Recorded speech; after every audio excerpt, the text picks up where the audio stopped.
Boris Johnson will be Britain's next Prime Minister. He won the race to succeed Theresa May as Conservative Party leader, and he will take office as PM tomorrow. The announcement of Johnson's victory in a mail-in election of almost 140,000 Tory party faithful was made last hour. The total number of votes given to each candidate was as follows. Jeremy Hunt, 46,656.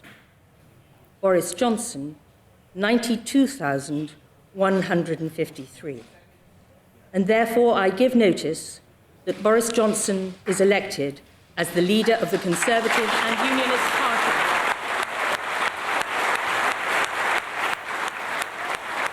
Immediately following this announcement, Johnson gave a victory speech. Here's a little of what he had to say. I thank you all very much for the incredible honour that you have just done me. I will work flat out from now on with my team that I will build, I hope, in the next few days to repay your confidence. But in the meantime, the campaign is over and the work begins. Thank you all very much.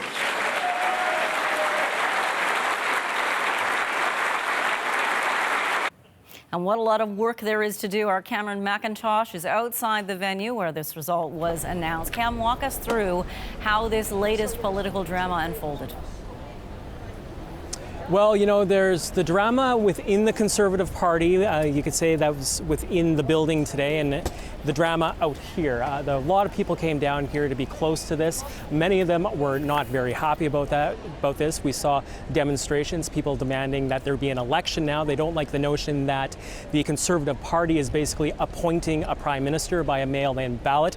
Also, people on both sides of the Brexit issue. We saw the Remain side people. They also want an election. These people do not trust Boris Johnson, and they are very scared of his statements that he will take the UK out of the EU on October 31st, come what may. And then the Leave people, many of them very happy to see Boris Johnson, notwithstanding the fact that he's a polarizing figure. They are happy to have finally what they call a Brexit prime minister.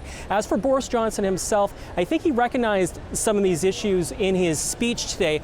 His speech was short, but it was somewhat conciliatory. He did reach out to Theresa May and her supporters in a way, and also reached out to Jeremy Hunt, but in a very Boris Johnson style. He spoke about creating a new energy in this country to bring Brexit forward and to unite the country. Here's what Boris Johnson had to say. I know some waggles already pointed out that deliver, unite and defeat was not the perfect acronym for an election campaign, since unfortunately it spells dud. But they forgot the final E, my friends. E for energize. And I say to all the doubters, dude, we are going to energize the country. We're going to get Brexit done on October the 31st. We're going to take advantage of all the opportunities that it will bring in a new spirit of can-do. And we are once again going to believe in ourselves and what we can achieve. And like some slumbering giant, we are going to rise and ping off the guy ropes of self-doubt and negativity. So you heard it from Boris Johnson, the dude himself. Dude is his guiding mantra going forward. And, you know, that's why he won this vote today amongst the Conservative faithful, those that support Brexit. They see him as the man best prepared to bring them a deal, or not, to at least see Brexit through to an end, whether there's a deal October 31st or not.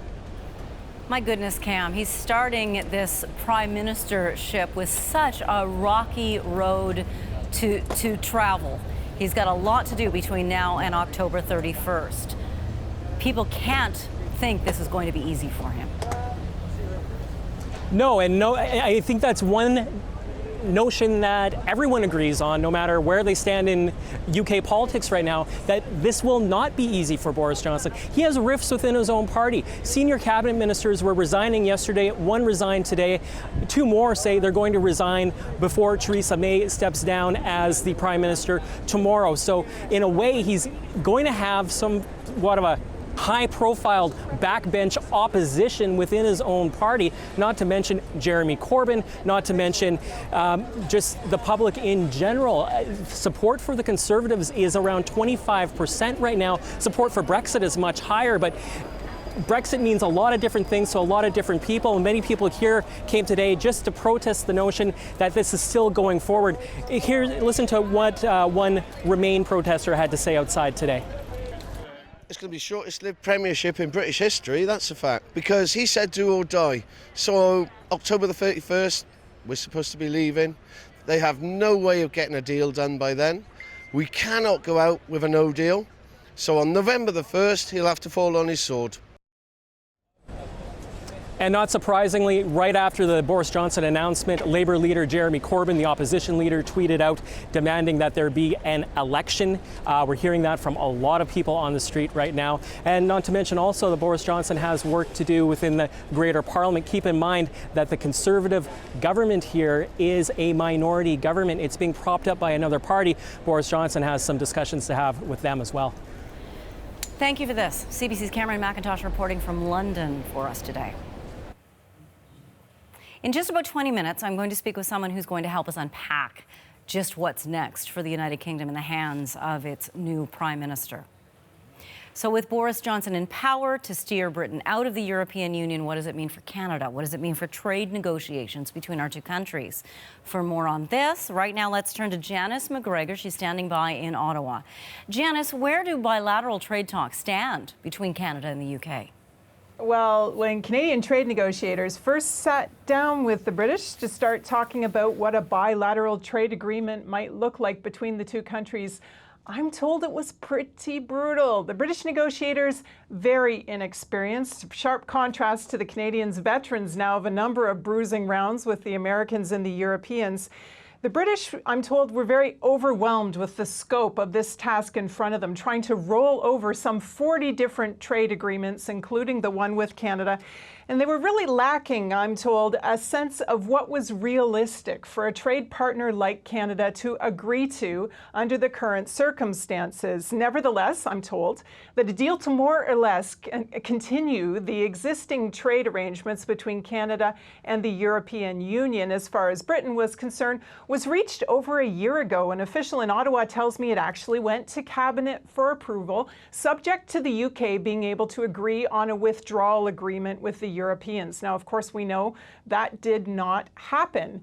And in the midst of all the chaos around that last March, Canadian trade negotiators suddenly read in the papers that the UK was going to unilaterally lower about 87% of its tariffs, not only to countries like Canada that had a trade deal with the European Union previously, but to every country in the world. They were expecting Canada to just let all its concessions stand, even though the relative value of Canada's trade deal now was going to be a lot less. And at that point, Canadian negotiators said, look, whoa, stop the bus.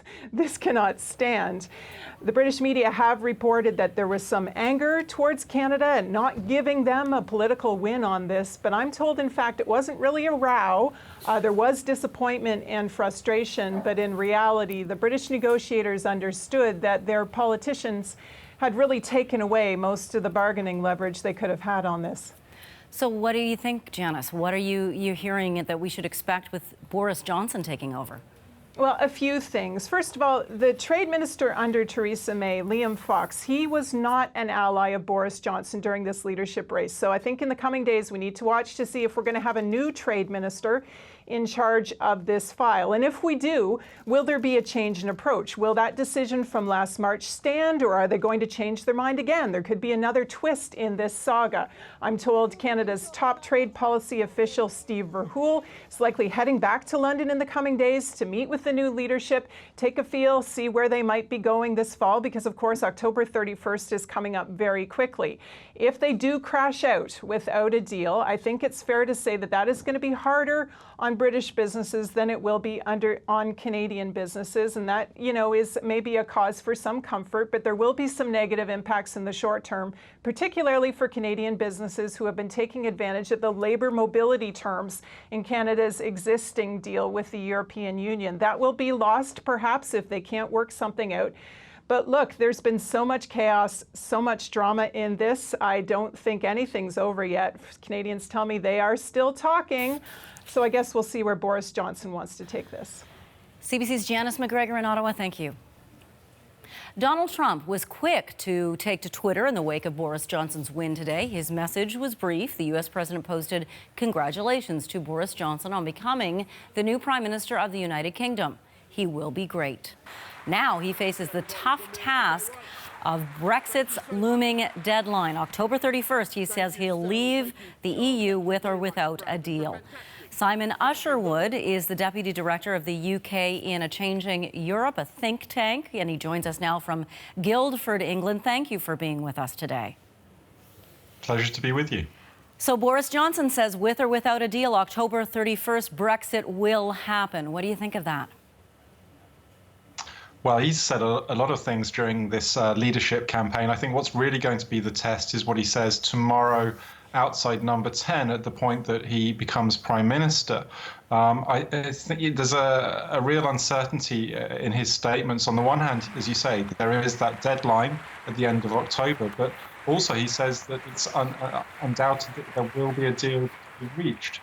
So those two things might not be very compatible, and we have no sense yet of whether he has a plan that he can take to the EU to get a renegotiation of that deal. He has been short on details, hasn't he? He's always short on details. He's not really a details man. He's the kind of person who is very good at whipping a crowd into a warm sense of success and, determination. But in terms of the fine print, it's never been there in his statements. He says in a column this week in a newspaper column that we put a man on the moon. If we show the same kind of will and determination, we can get out of the arrangements that have been talked about.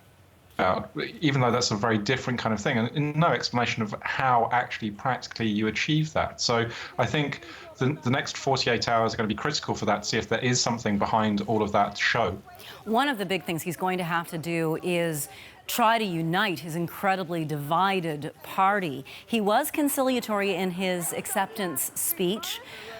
How likely do you think it is that he is going to be able to pull the Conservative Party, let alone this divided Parliament, together? Well, he has a real problem that I think a lot of people don't trust him for exactly the reasons we've just talked about, that he's been known to change his mind, change policies in the past, follow what he thinks is going to serve him best, rather than what might be a principled position.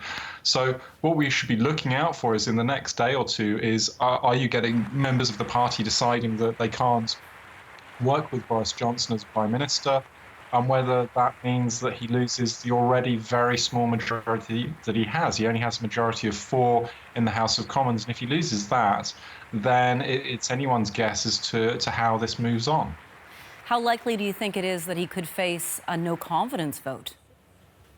I think there's a very substantial risk of that. We already had a couple of ministers resign yesterday and today. We've got several other senior figures, including Philip Hammond, the Chancellor, saying that he will not work with Boris Johnson as Prime Minister. So if you see a lot of these things coming through, then I think that you might well find that the Labour opposition put down a motion of no confidence already tomorrow, as soon as he crosses the threshold of number 10. So what happens then? Should that vote succeed? Should the vote happen? Should it succeed? Well, if it succeeds, then the first thing is that MPs don't get to go on holiday on Thursday evening like they planned, which I'm sure will make them very happy. But the second thing is you then have a 2-week period in which somebody can try and put together a new majority, a new government coalition.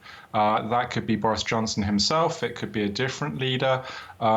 It's not clear. But if at the end of that 2 weeks you haven't got anyone who can produce a majority and a new vote, then you move to general election. And that means the summer will be spent fighting a contest between a very weakened Conservative Party, a divided Conservative Party, but also a very weakened and divided Labour Party. So none of the parties look as though they're in a very strong position.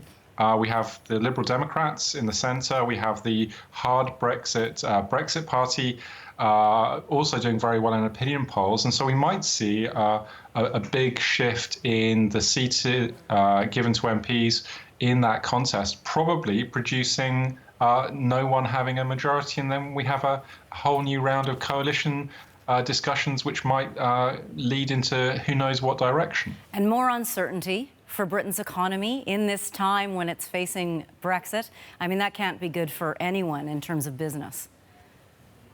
No, and this, I think, has been the message from businesses. They would just like to know what is happening and when, more importantly, it's happening. They were all prepared for the UK leaving at the end of March, which was the original plan. We've had these extensions, so perhaps October is when choices will be made. Perhaps we'll have to have another extension. So for them, I think their view is that they've been on hold pretty much since 2015, when David Cameron won his general election unexpectedly and started this whole process of a referendum. So it's not just the last 6 months, it's been 4 years or more that they've been hanging around. So for the British economy, you're starting to see the wheels get a bit wobbly on that, and that's not a good look. Simon Usherwood, I suspect we may have lots to talk to you about in the coming weeks and months. Thank you so much for joining us today. A pleasure. Simon Usherwood is the Deputy Director of the UK in a Changing Europe.